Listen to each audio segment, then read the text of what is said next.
Alright, today I'm going to show you how to use your device to make money for charity. So let's get right into it. Alright, so first up you need to download the Samsung Global Goals application from the Google Play Store, and then you have to open the app in order to get started.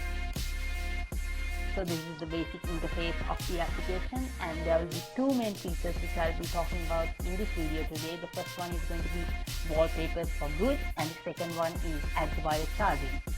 So let's switch on the first feature right now.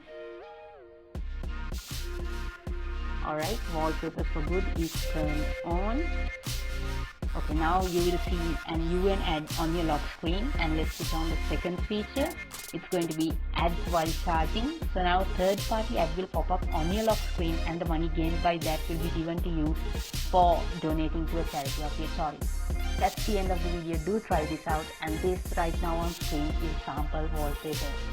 Thank you so much for watching this video, and if you did enjoy it, don't forget to like this video and do consider subscribing to Tech Gadgets.